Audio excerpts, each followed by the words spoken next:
Hey everyone, this is Michael again, and welcome to the AEW Dynamite review. An out-of-date Dynamite review. This is going to be a review of the April 14th edition of Dynamite. And I watched Dynamite this morning. I DVR'd it. And Dynamite this week was a pretty good show, in my opinion. It was a very enjoyable show. This week we had the AEW World Tag Team titles on the line, where the Young Bucks, Matt and Nick, defended the titles against Pac and Ray Fenix. We had Jade Cargill versus Red Velvet. And we had the in-ring debut on Dynamite of Olympic boxing champion Anthony Ogogo. And we had Chris Jericho versus Harwood. Kris Statlander ended up returning in ring after being out for 10 months. She tore her ACL. So the Alien is back. And she ended up taking on Amber Nova. And the main event, the TNT Championship, was on the line. Darby Allin defended the title against Matt Hardy in a Falls Count Anywhere match. But overall, Dynamite was a very enjoyable show this week. Good show. So let's start the review. So Dynamite opened up this week with a promo from the Young Bucks, Matt and Nick. Matt and Nick Jackson ended up talking about how they turned on Jon Moxley last week in the main event, where the Bucks end up delivering a double super kick to Moxley, and they joined Omega and Don Callis and Gallows and Anderson, the Good Brothers. And Matt Jackson ended up saying that they chose friendship and thanked Moxley for pushing them over the edge. Matt went on to say that they are family, and they finally understand what Don Callis was telling him and Nick. So he ended up saying that they haven't been the same, and they let others change the narrative for them. So Matt Jackson ended up saying, maybe it's time to show a newer, better version of the Young Bucks.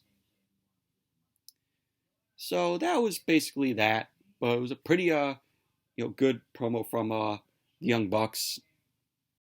So then we went backstage. Mike Tyson was backstage, and Mike Tyson ended up returning to Dynamite last week. And him and Jericho patched everything up with them. They end up hugging, and Tyson ended up saying that he's happy to be on Dynamite, because he will be the special enforcer in Jericho and Dax Harwood's match, which we saw later on in the night. So MJF then approached Mike Tyson, and MJF wanted to tell Tyson, that he was a big deal, and that his guys are not happy with him. The rest of the Pinnacle are not happy with Mike Tyson. So MJF ended up telling Tyson that Jericho is his enemy, is Tyson's enemy, and that there's no better time to take him out. So Mike Tyson didn't like what MJF was saying to him, and MJF then ended up saying that all he wants is for Tyson to be on the right side of history. So MJF then offered up Tyson a blank check. So Tyson then took the check, ripped it up, and he put the bits of the check right in his mouth, and he spit the check at MJF. So that was that. And then MJF got pissed off about that. So, but Tyson, is all for Jericho. So, but he was the special enforcer for that match. And then we had the first match of the night, which was the AEW World Tag Team Championship match.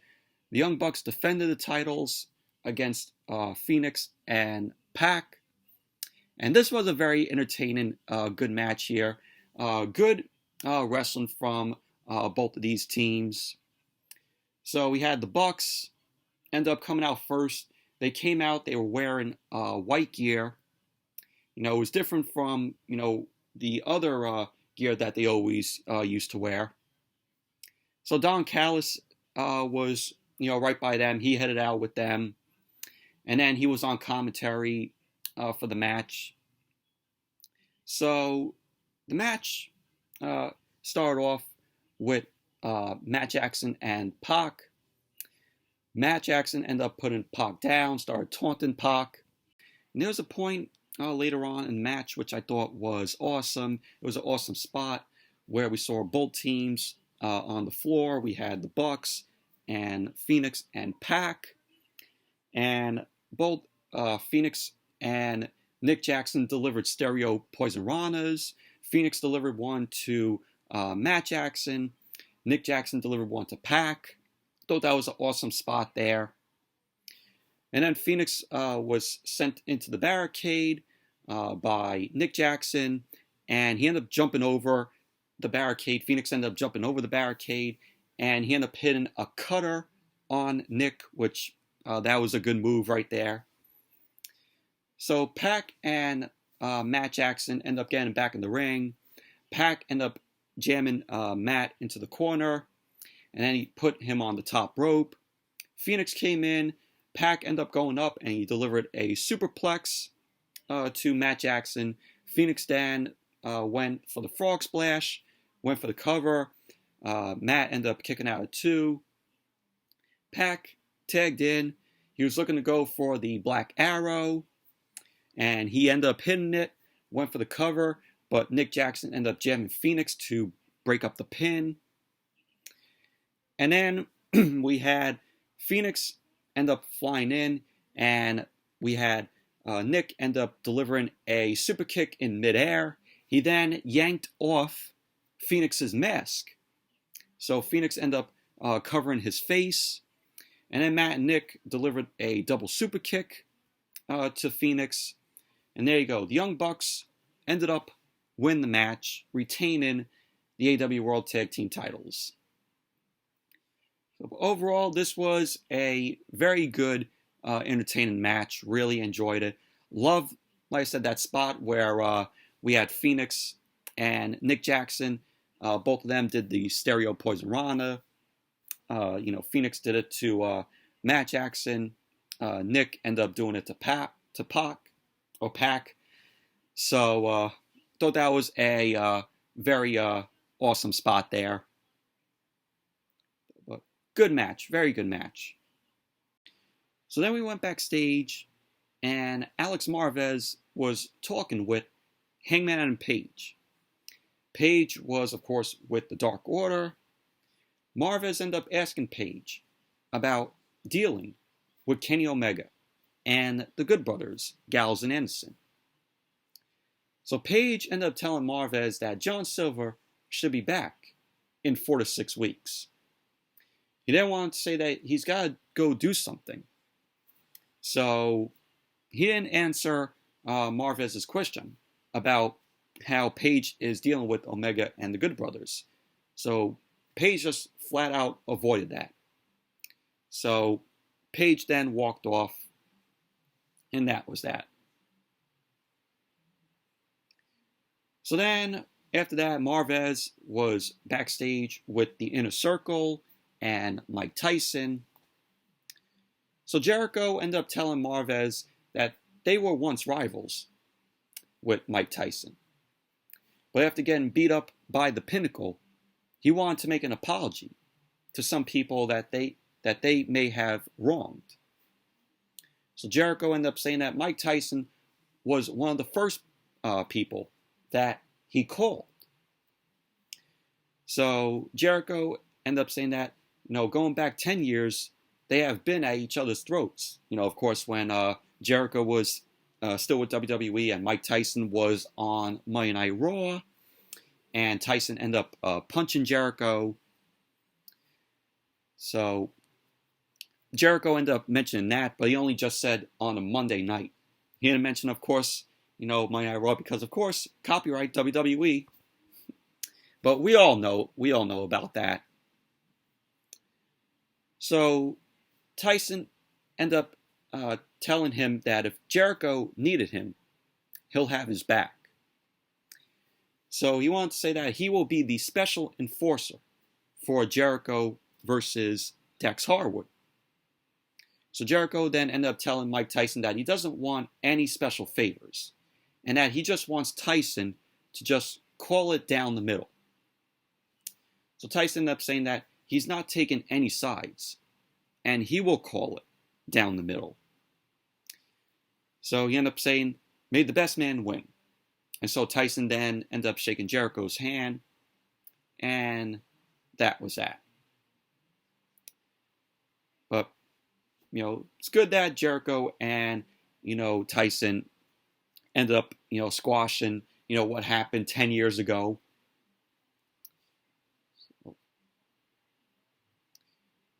And now we had Red Velvet versus Jade Cargill.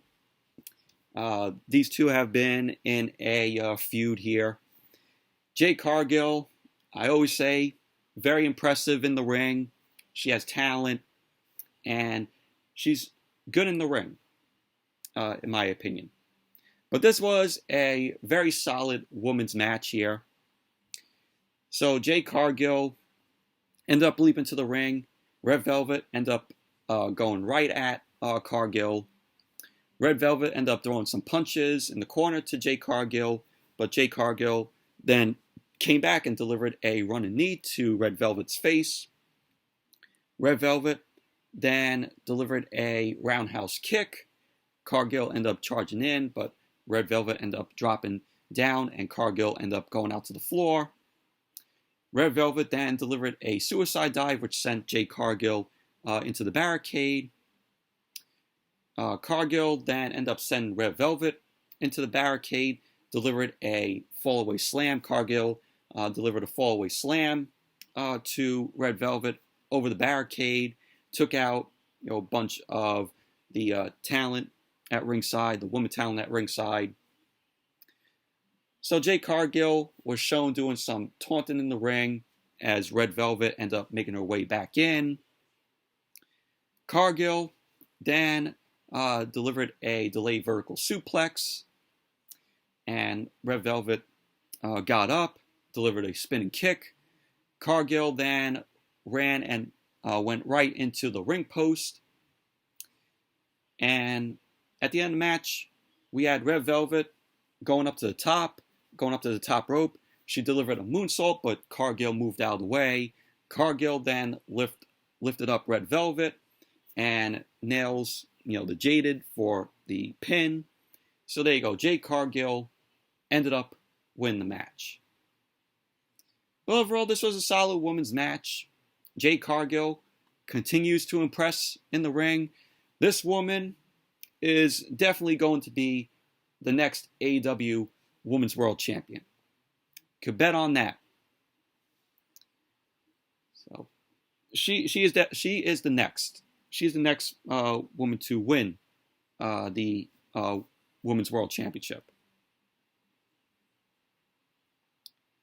But overall, like I said, solid women's match. So then we went backstage. Tony Schiavone was talking with Britt Baker, with Reba. So Britt Baker was looking over the rankings at AEW, the AEW rankings. She ended up saying that she is number 3. So Britt Baker then noted that Red Velvet just lost to Jade Cargill. Britt Baker ended up saying that she has 2 more wins, and that she will be up the number 2 spot. So Britt Baker ended up saying that she will be on AEW Dark Elevation on Monday, just so she could be at number 1 in the AEW rankings. So that was that. And then we had Anthony Ogogo versus Cole Karter. Ogogo came out, along with QT Marshall, Nick Comoroto, Aaron Solo. QT Marshall's new faction here. But Anthony Ogogo, he is a boxing Olympic winner. He won the bronze medal at the 2012 Summer Olympics. And this was just a squash match here where we had Ogogo end up shoving Cole Karter into the corner. We had Karter end up throwing Ogogo to the mat, and then Ogogo just end up punching Cole Karter in the midsection, and he went down, and so the referee ended up calling for the bell, and so that was that. Ogogo ended up winning the match by referee stoppage. So there you go. This was Ogogo's in-ring debut on Dynamite. So there you go. His debut on Dynamite, he gets a quick win. But squash match. So then we went backstage, and Miro was saying that he hasn't talked with Kip Sabian since their Arcade Anarchy loss. So Miro ended up saying that he's going to move on with or without Kip Sabian. And so he ends up putting the World Tag Team Champions and the World Champion on notice. So that was that. So Miro is moving on from Kip Sabian. That's pretty good for him. Hopefully, now AEW sees something in Miro and he could go on and win a World Tag Team title, along with anybody. Or anybody who he wants to tag with. Or, win the World Championship. So it's time for them to start treating Miro right. I'm glad that he is away from Kip Sabian. Kip Sabian, he's nothing but a jobber, as how they make him out to be. So I'm glad Miro is finally moving on from Kip Sabian. Time to start booking Miro better and right. So then we had Chris Jericho versus Dax Harwood. Mike Tyson, of course, is the guest enforcer for the match. And all the other members of the Inner Circle and the Pinnacle were banned from ringside. So Jericho ended up coming out along with Sammy Guevara. Dax Harwood came out along with Cash Wheeler. But this was a very entertaining, good match here. We had Jericho and Harwood beginning the match by swinging on each other. Jericho delivered a cross chop to Harwood, and he delivered another punch which sent Harwood out to the floor. Jericho then ran out of the ring. He ended up grabbing a chair. Mike Tyson ended up getting in the way, and he ended up taking the chair from Jericho. Harwood then delivered a shot on Jericho. And then Harwood then grabbed Floyd, Jericho's bat. And Tyson ended up taking that away. Tyson ended up taking away the bat from Harwood. So that led to Jericho sending Harwood into the barricade. Harwood was shown stumbling around, started throwing a few chairs. So Harwood and Jericho were back in the ring. Harwood ended up putting Jericho down. Jericho got back up, started landing some chops and punches on Harwood. Harwood then ended up going over to the timekeeper's table because, he wanted to have the medical personnel end up checking on his stitches. So Jericho ended up coming over and he ended up smacking Harwood with the mic. And then what was really cool is Jericho ended up taking a pen. He ended up jabbing the pen at Harwood. And Jericho ended up grabbing the camera and he flipped off Harwood. Harwood ended up flipping him off, which I thought that was funny. So Harwood then ended up throwing Jericho around, Tyson and Harwood were jawing at each other. And then both guys went back to the ring. Jericho ended up running over Harwood. Jericho went up to the top rope, delivered a double axe handle on Harwood. Jericho then followed that double axe handle with a bulldog and a line salt. Jericho went for the cover, which Harwood kicked out at 2. So Wheeler almost looked like he was almost going to jump in the ring. So Tyson ended up yelling at Wheeler. So it was back and forth shots between Jericho and Harwood. Jericho ended up landing a lariat up to Harwood. Went for the pin. Harwood kicked out at 2. And then Harwood delivered a slingshot powerbomb to Jericho. Went for the cover, which Jericho ended up kicking out at 2. So at the end of the match, we had the Pinnacle. They ended up trying to come out, and the Inner Circle was immediately there to stop them from interfering in the match. So we had the Pinnacle and the Inner Circle. They were brawling on the stage. Wheeler ended up getting rid of Sammy Guevara, and he tried to hit Jericho with the bat, and then he went to hit Mike Tyson, but Tyson ended up punching the hell out of Wheeler, laid him with a good right. So Harwood ended up getting distracted by Wheeler, by what happened with Wheeler, with Mike Tyson. So Jericho delivered a back body drop to Harwood, and then Jericho hit the Judas effect, and there you go. Jericho ended up winning the match. So post-match, we had both the Pinnacle and the Inner Circle. They were yelling at each other. Jericho got on the mic, and Jericho then announced that Mike Tyson is officially a member of the Inner Circle. So that was that. But overall, this was a very good, entertaining match between Jericho and Harwood. And, with Jericho making Mike Tyson a member of the Inner Circle, who knows if Tyson's going to be there every single week, to be with the Inner Circle.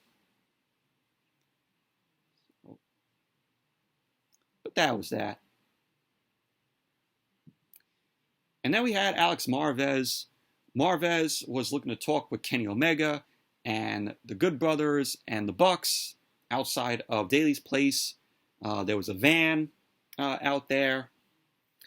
Callis ended up getting on the mic, and he ended up kicking Marvez out of there. You didn't want Marvez to interview them. So Don Callis ended up saying that if the wrestling world has learned anything about them, just when you think you've seen it all, you haven't seen anything. Callis went on to say that it's not the end of the story when the Bucks end up joining them.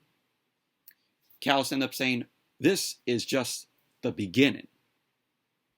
So Kenny Omega then got on the mic. He ended up saying that they haven't changed and that they are just sick of what the fans want them to be. He ended up saying that they are going to be however they want, and the gold will follow. So Matt Jackson then got on the mic and ended up saying that this isn't all just fun and games. They just put on a match of the year earlier in the night. Matt ended up saying that the tag division is being put on notice, and anyone who wants to come at them have a BTE trigger with their name on it. So Don Callis then ended up stating that fans should be ready to be surprised. So the Young Bucks then tried to go to kick the cameraman, deliver a double super kick, but they were like, nah, just kidding. And then Don Callis ends up super kicking the camera guy. So that was that. So, but, let's see what happens, with the Bucks and Omega and company, Good Brothers there. Let's see where this is going to lead. This is going to lead up to, of course, something interesting. And I'm looking forward to, what they're going to do. And then we had a video package that was hyping up Thunder Rosa. And Thunder Rosa ended up saying that she's taken over the world. And that she wants both the NWA and AEW Women's World Championship. Rosa ended up saying whoever wins between Hikaru Shida and Tai Conti, whoever wins that match, whether it's Shida or Conti, she's coming after them. So Thunder Rosa ended up continuing that Serena Deeb is missed, and that she's coming for that title when she returns, when Serena Deeb ends up returning. So that was what Thunder Rosa had to say in that video package. Then we had Kris Statlander versus Amber Nova. Kris Statlander, she made her Dynamite return. She's been out for 10 months. She was out for 10 months. She had a torn ACL. So it was good to see Kris Statlander back, the Alien. So Statlander came out with the best friends, Orange Cassidy, Trent, and Chuck Taylor, Chucky T. And this was also Amber Nova's Dynamite debut here. So we had Kris Statlander. She ended up giving referee a bop on the nose, which I thought made me chuckle a little bit. So the match started off, we had Statlander and Nova end up locking up. They end up going into the corner. Nova got up to the second rope, and Statlander ended up just backing away. Nova ended up falling to the mat. Statlander then went with a couple arm drags and a boop to Amber Nova's nose. And this was just a very quick match here. Nothing special in this match. Nova ended up trying to go for a roundhouse kick, and we had Statlander end up doing a spinning power slam to Nova. And at the end of the match, we had Kris Statlander end up delivering a roundhouse kick. So there you go. Statlander ended up winning the match. Overall, quick match. Nothing special here in this match. But really happy to see Kris Statlander back. And then we went backstage. And Dasha was talking with Team Taz. Dasha ended up saying, to Taz about if Christian has answered his invite to join Team Taz. Ricky Starks ended up saying that they shouldn't be waiting so long to get an answer from Christian. Taz ended up getting it. He ended up saying that they should keep going after Christian Cage. Taz ended up telling Ricky Starks to hang backstage and that he's being a little combustible. So Brian Cage then agreed with him. And Taz ended up telling Cage that he should stay back as well. So Brian Cage ended up agreeing with Ricky Starks. So Cage ended up seeming very confused by Taz telling him that.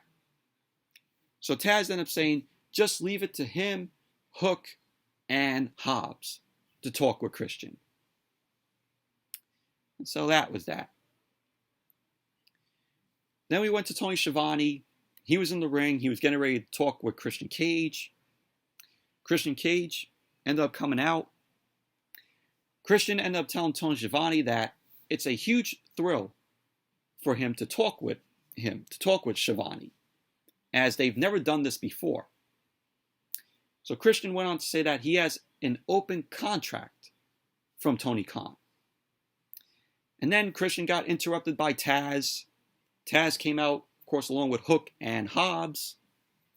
So Taz ended up saying that he doesn't appreciate getting blown off by Christian. So Taz ended up asking Christian if he's in or out of joining Team Taz.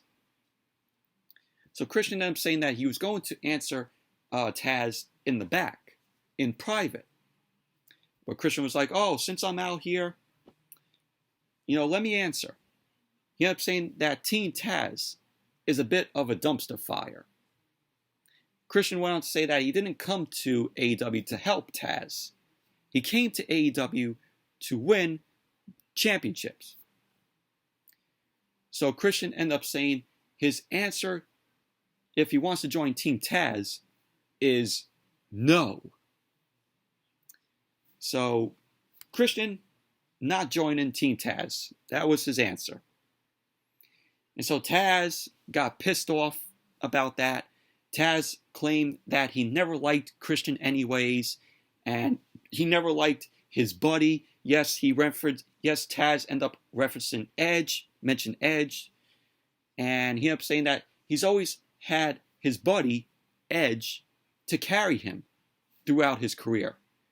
So Taz, like I said, ended up taking a jab at Edge there. So we had Hobbs end up walking to the ring. Hobbs ended up throwing a shot at Christian. Christian ended up ducking. He ended up throwing a few punches of his own at Hobbs. Hobbs then delivered a shot at Christian. So Christian ended up trying to circle behind Hobbs, but Hook ended up coming with a distraction, which led to Hobbs punching Christian to the mat. So Christian and Hobbs went at it on the floor. Hobbs then ended up throwing Christian into the barricade a few times. Hobbs then lifted Christian, ended up dropping him down to the floor. And then Hobbs then threw Christian headfirst into the steps. And Taz was just shown yelling at him. And then Hobbs then ended up grinding his foot into Christian's head. And that was how the segment ended. But, Taz there, like I said, taking a jab at Edge, saying that he never liked Christian or his buddy Edge, who basically carried Christian throughout his career, according to Taz. But that was that. And then we saw what's going to be taking place on Dynamite next week. So next week on Dynamite, it's going to be Hikaru Shida versus Tai Conti. The AEW Women's World Championship is on the line. And of course, Thunder Rosa is going to be watching that match closely to see who she will face, whether it's Hikaru Shida or Tai Conti. She's coming after the AEW Women's World Championship. And now we have Powerhouse Hobbs versus Christian Cage. So they made that match official after that segment. And then we're going to have Ricky Starks versus Hangman and Page. And then it's going to be Trent versus Penta El Zero Miedo next week. So next week's looking like a decent card for Dynamite. Powerhouse Hobbs versus Christian. That's going to deliver after what we saw in the previous segment. And Hikaru Shida versus Tai Conti. That's going to be a solid women's match. Ricky Starks versus Hangman and Page. That could be enjoyable. I see Hangman and Page winning the match. Trent versus Penta El Zero Miedo. That seems entertaining. But who I think will win, I think Penta El Zero Miedo is going to win. That's my prediction. And with Hikaru Shida versus Tai Conti, Hikaru Shida is probably going to come out retaining the title. So that's my predictions for who's going to win the matches next week. I may be wrong on them, though, but those are my predictions. And then we had the main event. Darby Allin versus Matt Hardy. Falls Count Anywhere match. TNT Championship on the line.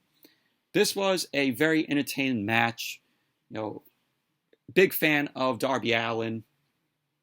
Matt Hardy came out already had a chair in hand. He was swinging the chair at the turnbuckle. And the match started off, Darby Allin ended up ducking the chair shot. He ended up looking to go for a springboard coffin drop. And then Hardy ended up just swinging Darby Allin with the chair. So it got Darby Allin in the back. So you had Ethan Page and Scorpio Sky. They were shown watching in the rafters. Just Matt Hardy then continued to beat up on Darby Allin. And from that chair shot that Matt Hardy ended up hitting Darby Allin with, Darby Allin ended up getting a cut on his back already from that chair shot. So Matt Hardy then ended up jamming the chair into Darby Allin's midsection. Darby Allin then got up, started throwing some punches at Matt Hardy, but he ended up taking a kick from Matt Hardy in the midsection, and he ended up delivering a hanging neck breaker. Went for the cover, which Darby Allin ended up kicking out too. So Matt Hardy then delivered another chair shot to Darby Allin's back. Matt Hardy then ended up putting Darby Allin's head in the chair, and he was looking to go for the twist of fate. Darby Allin then ended up spinning out of it, started jamming the chair into Matt Hardy. So Darby Allin then ended up swinging away on Matt Hardy's back with the chair. And then we had Darby Allin end up turning it around, and the Butcher, who was out there, the Butcher and the Blade were out there. Butcher ended up sending a garbage can into Darby Allin's face. We had the Blade and Private Party. They also come out, started being up on Darby Allin. The Butcher and the Blade end up getting the steps. So then we saw the Dark Order and Sting end up heading out. Sting ended up beating up Private Party with his bat. Sting ended up smacking Cassidy with the garbage can and started clotheslining both Private Party out to the floor. And they were just battling around ringside, the ringside area. Darby Allin ended up getting sent over the steps, and he went flying over the barricade. Matt Hardy ended up going for the cover, which Darby Allin ended up kicking out too. So at the end of the match, we had this awesome spot here where Darby Allin ended up dropping down. He ended up getting the bat, Sting's bat. And Matt Hardy was right near the commentary table. Darby Allin was delivering bat shots to Matt Hardy. Darby Allin then ended up smacking one of the monitors with the bat and started choking Matt Hardy with the bat. He then put Matt Hardy on the commentary table, and all we see is Darby Allin climbing up this equipment, the set equipment. He started climbing it. He was like, according to JR, 20 feet in the air, and he delivered the coffin drop from that set equipment. He ended up delivering the coffin drop onto Matt Hardy, driving Matt Hardy through the table. And there you go. Darby Allin went for the cover, and he wins the match, retaining the TNT Championship. But overall, this was an awesome main event. This was very good between Darby Allin and Matt Hardy. Loved seeing that spot of Darby Allin doing the coffin drop off that set equipment, and driving Matt Hardy through the table. That was very cool. But overall, this was a good Dynamite. Very enjoyable show this week. And it looks like next week's is shaping up to be a decent show with the matches that were announced. But anyways, that's it for my Dynamite review. Thank you all for watching. Hope you all enjoyed this review. Definitely give the video a thumbs up, comment, subscribe, and I will see you all later tonight for the SmackDown review. So see you all later tonight.